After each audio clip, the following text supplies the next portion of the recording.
Well, here's an update now on the Barry Bonds trial. The man who leaked Bonds' testimony about steroid use is now speaking out about the case. Yeah, the leaks, which were back in 2004, fueled coverage of the steroid scandal at the time. Troy Ellerman was an attorney for Balco. He served time in prison for those leaks and lost his license to practice. Here's what he had to say.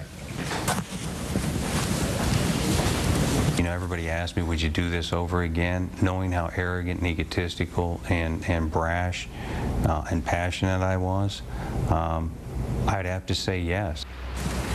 Now, Ellerman says he leaked the testimony because the federal government was only after his client, the steroid makers, not the athletes who were taking the drugs and driving the market. Meanwhile, one of Bonds' childhood friends, Steve Hoskins, will be cross-examined by the defense today. Yesterday, he testified Bonds asked him to research the effects of steroids back in 1999. Prosecutors also played a recording that Hoskins secretly made in 2003, allegedly of Bonds' trainer, Greg Anderson, talking about injecting Bonds with steroids. Listen.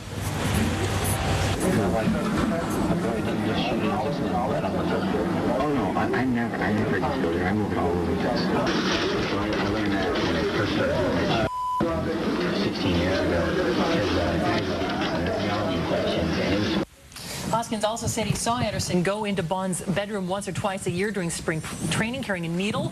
One legal expert says that testimony may not help the prosecution. You make it too strongly, any good defense attorney is going to be able to stand up and say, well, did you test it?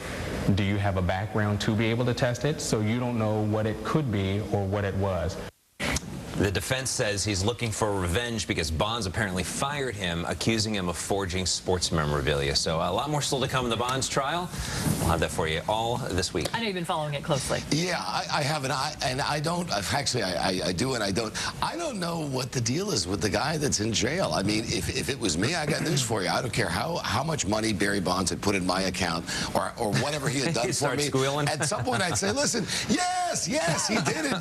Yes, he did it. Furthermore, I know that I have been asked for my thoughts on this topic, and I'd be glad to tell you. Ladies and gentlemen, here's my thought. I think steroids should be legal. I think that weed should be legal. I think coke should be legal and meth should be legal. And we should have athletes that simply are on those drugs.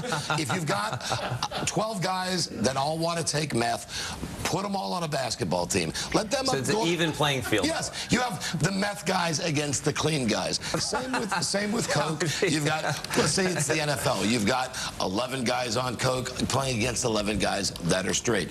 Baseball, this is the best example. Your steroids team versus your non-steroids team.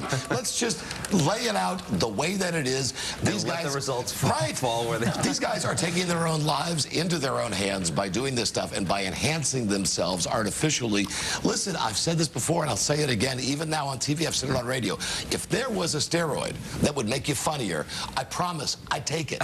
I would take it, and I would not throw anybody under the bus. I would just come right out and say, yes, I'm on steroids to make me funnier.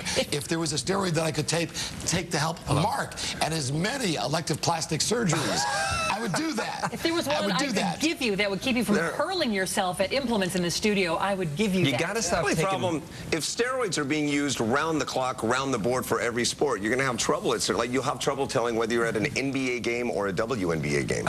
You'll be able to tell, right? Well, hey now, you. Let's get over to Tina check traffic for you. It's going to be kind of a mess out there today. Hi, Court.